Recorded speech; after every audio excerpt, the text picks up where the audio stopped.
E aí, pessoal, tudo bem? Bem-vindos a mais uma aula, né? Para a gente conversar um pouquinho.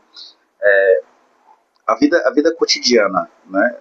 Do casal, né? Aquilo que você está se preparando e aquilo que você vai enxergar um pouco mais para frente, né? Quando você disser o seu sim. Aqui em casa, a gente tem um costume de, pelo menos a gente se esforça para ir à missa o máximo de vezes que a gente consegue durante a semana, né? Assim, e aqui eu vou supor que você é católico, vou supor aqui que você já vai à missa aos domingos, né? Porque como católico a gente tem um preceito do domingo e a gente precisa obedecer esse preceito, né? Bom, a gente é muito comum assim na sua vida de assim, hoje você está namorando, você está na casa do seu pai, seu namorado ou namorada está na casa dos pais também, então você tem uma vida que é só sua, assim, né? É muito tranquilo, você não tem filhos ainda, né? E é interessante que quando você passa a ter filhos, isso muda, assim, né? A realidade para sair, né? Hoje, com 3 filhos, a gente se prepara para sair pelo menos 2 horas antes, né? Então, 2 horas antes a gente está, 1 hora e meia no máximo, a gente está se arrumando, já preparando as coisas, né? Então, e sempre é assim, né? Eu dou banho no José e tal, deixo ele pronto para Débora arrumar e faço a mesma coisa com a Gigi. E aí eu deixo os dois com ela se arrumando, né? Ela arrumando eles para ir para missa ou para sair no shopping, seja lá o que for. Aí eu vou tomar banho, me arrumo, depois fico com as crianças, enquanto ela também vai fazer a mesma coisa, vai se arrumar, né? E aí hoje pela manhã a gente conseguiu ser um pouco mais cedo, a gente conseguiu ir para missa. E aí a gente deu tempo ir na escola, deixar eles e voltar para missa, né? Porque aí você fica naquela, né? Poxa, mas às vezes é tão difícil você conseguir participar da Santa Missa, às vezes é tão difícil você conseguir estar ali, conseguir participar bem da missa e estar ali com seus filhos, né? Claro que isso demanda, isso. Esqueci de ligar aqui a luz aqui. Isso demanda esforço, né? Isso demanda entrega, isso demanda dedicação, né? Como tudo que vale a pena na vida, né? E aí é uma coisa que você vai perceber com muita naturalidade que vai mudar na sua vida de casado, né? Principalmente quando os filhos vierem, né? Quando vocês não tiverem filho, vocês não vão perceber tanto isso, né? Mas logo que a gente deixou as crianças, ainda no carro, me bateu um arrependimento, né? E me veio um pensamento muito simples, né? Você vai para o banquete, você vai participar da do principal acontecimento do dia e você não vai levar seus filhos, né? Nossa, isso deu uma pesada assim, né? Porque, e aí entra aqui aquela coisa cotidiana, né, que eu já falei para vocês, que vai ser muito a realidade desse canal, né? Quando você participa da missa sozinho, você está sozinho, é claro que você acaba tendo mais condições de se concentrar melhor.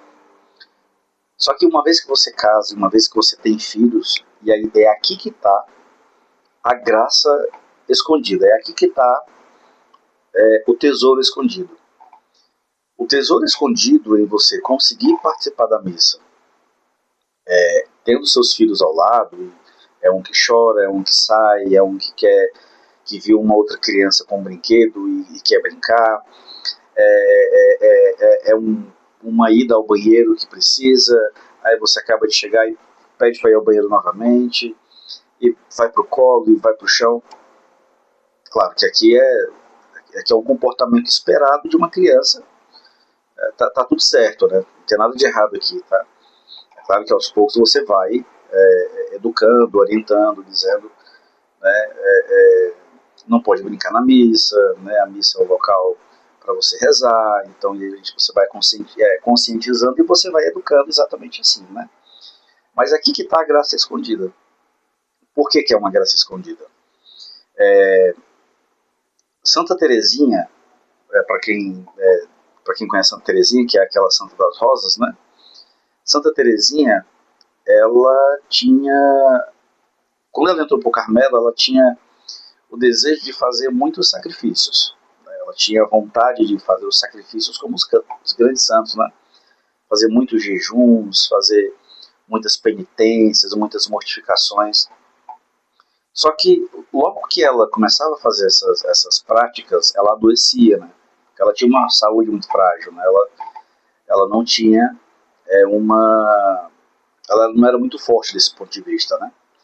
E aí ela ficava muito frustrada, obviamente, né? Porque você acaba que ela com desejo de agradar a Deus, com desejo de amar a Deus, né? Dentro daquela vocação que Deus havia chamado, ela não conseguia praticar aquilo que ela gostaria de entregar para Deus, né? Sacrifício.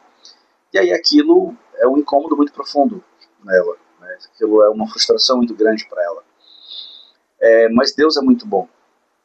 Né? E aí ela entende, né? Obviamente iluminada, né? Pela graça de Deus, ela entende que não é necessariamente os grandes sacrifícios somente que agradam a Deus, né?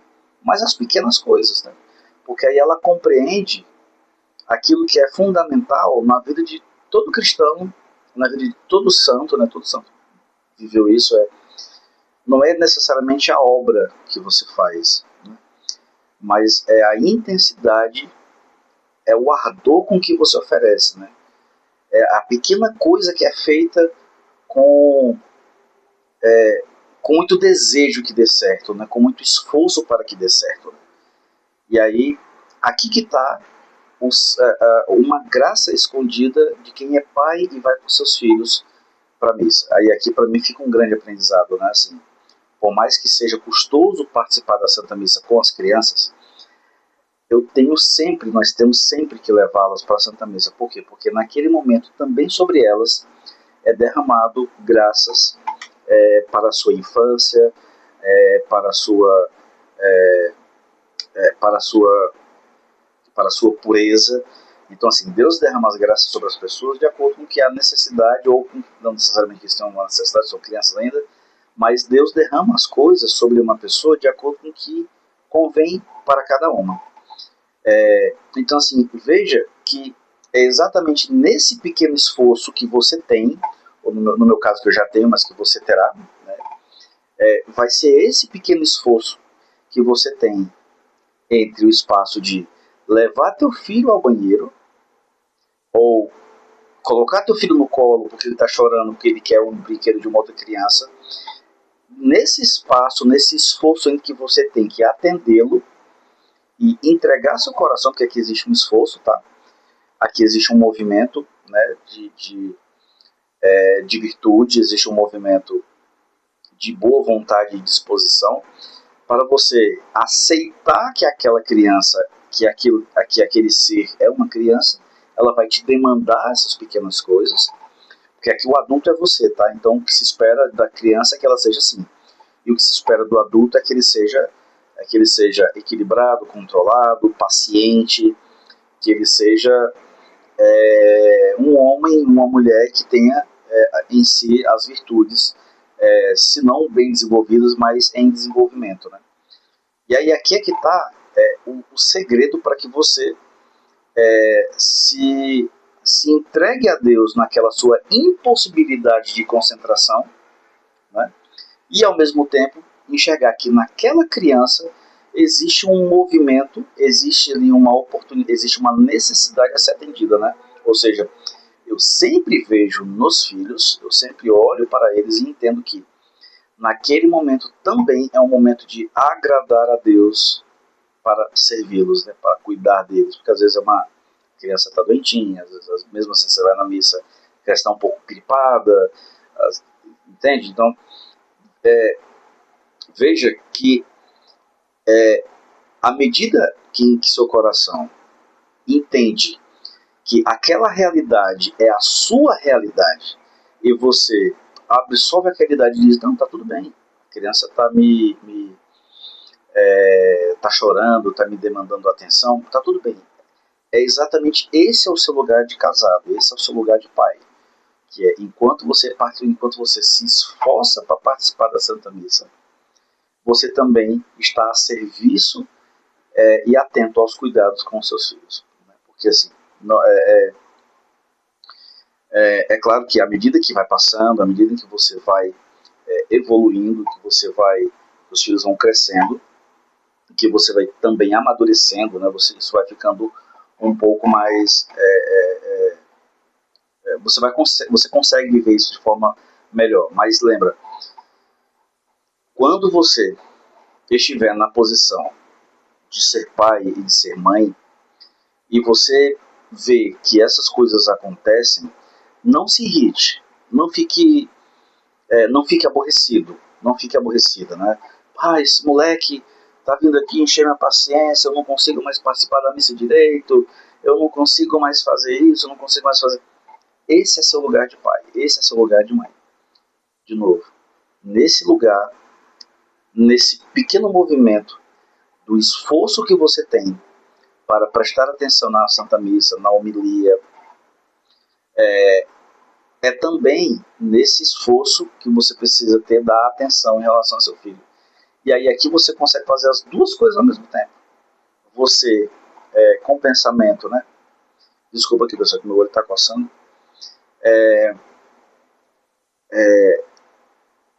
Você está aqui servindo o seu filho, cuidando do seu filho, e você está tendo esse esforço. O que está acontecendo aqui são duas educações que acontecem aqui.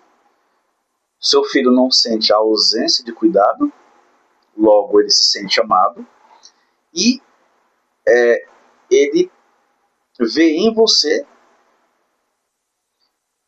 a coerência daquilo que você fala, né? Daquilo que você diz. Porque a evangelização dos filhos, ela é exatamente esse ponto. Porque não é o que você fala para o seu filho, mas é sobretudo o quanto que a criança ela consegue enxergar o que você diz aplicado na sua vida de pai e na sua vida de mãe. Então veja que assim, a nossa responsabilidade é muito grande, né?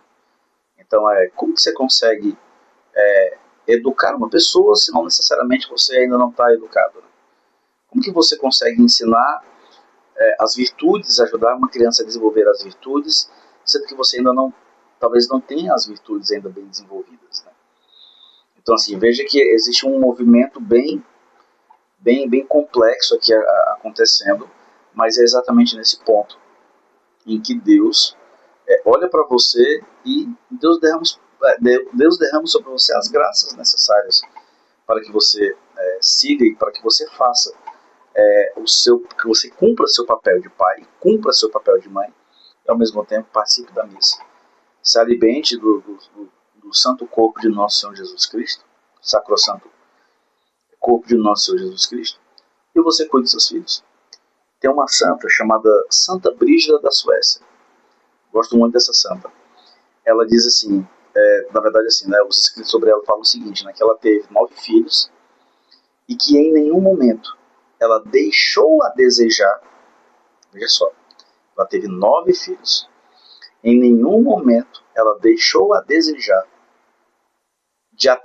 deixou a desejar a entrega e atender às demandas e às necessidades dos filhos, da mesma forma que ela também não deixou a desejar as demandas e as entregas que ela deu para Deus e que Deus esperava dela. Entende?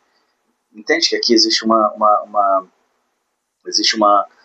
assim como eu estou fazendo essa referência para vocês, existe um duplo movimento aqui. E é exatamente essa parte em que você se entrega para Deus ao mesmo tempo que você trabalha. Só que essa realidade específica que eu estou falando para vocês da missa, ela também acontece em vários outros lugares. Dentro do cotidiano da sua vida. Dentro do cotidiano da sua vida de casado. Do seu trabalho, por exemplo. Você não quer fazer, mas você já quer daquela escapada, né? Aquela ida, sei lá, 2 ou 3 vezes a mais no café, ou uma ida, né, forjada ou falsa ao banheiro. Dedicação, né? Assim, é você entregar seu coração, é você ter a boa disposição para viver aquela pequena dificuldade, aquilo que te exige tão pouco, mas muitas das vezes a gente se leva muito pela maledicência ali, né? Você começa a murmurar, reclamar, xingar, esse moleque perturba. Não, aqui é exatamente aqui que Deus quer que você esteja, e é aqui que Deus quer te presentear, e Deus quer derramar graça sobre sua vida, sobre o seu casamento. Assim será na sua vida, tá? Então é isso, pessoal. Eu queria só passar aqui para dar essa compartilhar aqui esse pensamento aqui com vocês, e trazer também dar uma indicaçãozinha aqui de um livro, que é esse livro aqui, ó. Esse livro ele é muito legal. Virtus, né? Esse aqui é do padre Miguel Ángel Fuentes, do Instituto do IVE, do Verbo Encarnado, tá? O livro se chama O Exame Particular. A gente vai tratar um pouquinho mais sobre esse livro, porque aí entra essa parte também do amadurecimento, né? De você enquanto pessoa, o que se espera de você, o que Deus deseja, né, para você. E assim, se permitir, porque dentro do seu casamento essas ações que são bem contraintuitivas, né, que eu acho que é importante dizer, são ações contraintuitivas, tá? Que você estará exposto, né? Você estará exposta para viver tudo isso, mas é possível, né? É desafiador, assim como eu tenho feito muito essa comparação, não sei se você já conseguiu pegar esse fio da meada, mas eu tento trazer aqui a referência, né, da seriedade, mas também do quanto que é gratificante e uma alegria você viver a sua vocação matrimonial, né? Então é isso, gente. Acho que essa semana eu consigo trazer mais vídeos e, enfim, vamos seguir em frente, tá bom? Então, mais uma vez, muito obrigado por estarem aqui. Eu estou desenvolvendo, como eu falei para vocês, a questão do curso de formação para noivos, e eu estou com a ideia de abrir essas turmas para janeiro, mas eu não sei, acho que janeiro de 2026, mas estou vendo ainda. Mas enfim, pessoal, muito obrigado, um grande abraço e salve Maria.